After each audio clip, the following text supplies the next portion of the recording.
Hi, how you doing? Tonight, let's talk about Jupiter, which is the planet that represents expansion. It tends to bring a bountiful essence to the planets that it aspects. It's also my favorite planet. It was even before I was an astrologer, but it became especially so my favorite planet after I learned astrology because it is part of my favorite aspect in my own natal chart, which is an eighth house Jupiter conjunct Moon in Leo. And I feel like this aspect is the main aspect that drove me to study astrology, and it's what makes me passionate about it. And so I just love it. But, anyways, Jupiter's placement in our chart represents areas that we will find purpose in exploring. So, things that we would find a joy in, things we're passionate about, things that we would find meaning in mastering. It's a broader purpose, it's our spiritual growth, it's possibility. And Jupiter can be positively expressed through a sense of humor, um, having a good will, being merciful, but it can be negatively expressed too. And generally, you would see that through blind optimism or overindulgence and irresponsibility. And this is actually something that a lot of people don't realize, at least not at first. But, Jupiter's usually a good thing. It generally is good news when we see it interacting with something in a chart.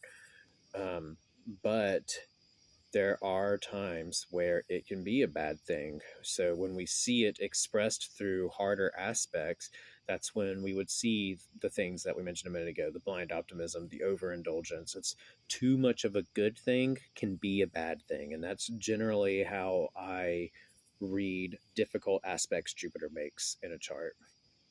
So by sign, Jupiter shows where we seek wisdom and understanding in our lives. And we answer these questions by exploring the house and the planets that it interacts with. So Jupiter is actually the first of the outer planets. So the inner planets, Sun, Moon, Mercury, Mars, Venus, these planets move very quickly. And so they are the main planets that defined the individual. And then the outer planets, Jupiter, Saturn, Uranus, Neptune, Pluto, these move extremely slowly. And with that, they tend to reflect society as a whole and our relationship with it, um, as opposed to the inner planets. Um, and Jupiter tends to stay in one sign for about a year at a time. So we experience our Jupiter returns every 12 years. And these are times in our life where we tend to find new, deeper levels of meaning in life and where we grow. So, for example, a 12-year-old, they are moving from that period in their life where they are an innocent child to where they start growing up and becoming teenagers, and their bodies are changing and their understanding of life is changing around them. And then again, a 24-year-old, they may start asking if there's more to life than the base interests that they have had up till that point. And they might start asking serious questions of, what do I want to do with my life? Who do I want to be? And moving towards that, seeking significant growth and understanding. And um, so from there, let's talk about Sagittarius, which is the first sign that Jupiter rules. And it expresses Jupiter's energy through a mutable fire signature. So, in a lot of ways, Sagittarius represents Jupiter's theme of expansion. Um, so, this will actually be the third and final fire sign. And I find the fire signs very interesting. They all represent fire in very different ways. Fire in general is a very passionate energy. And Aries represents the power of fire and its energetic potential. Um, and then Leo kind of represents the beauty of fire and its willpower. And then Sagittarius represents the potential of fire, its ability to spread quickly. Um, And so, with that in mind, Sagittarius is very restless and friendly. They love freedom, and they're very they enjoy excitement. They tend to be very optimistic and idealistic, and they have an outgoing nature that allows them to make friends from many walks of life. They are curious and they love learning, particularly about cultures and other people, deeper lessons in life. Uh, they they have a need for escape, and they can be irresponsible, and that's because they have a tendency to hyper focus on the things that bring them joy, and they will prioritize this over the less stimulating day-to-day responsibilities that we all have to go through, because they're all about they're just all about that excitement. And especially when they're young, when Sagittarius is young, they're all about what's exciting and what brings them joy. But as they age and they grow out of that, they tend to become very philosophical, and then they start finding that thrill that they used to find through excitement and joy. They start finding that instead in meaning, finding meaning in life through study or religion, philosophies, deeper wisdom in general. And I find this very fascinating because one of the most interesting degrees in the zodiac is in Sagittarius to me, and that's 27 degrees Sagittarius. And what we have there is the galactic center. That is the direction that the black holes at the very center of the Milky Way galaxy are located at. And people that have prominent placements near this, they tend to be very philosophical people, very religious.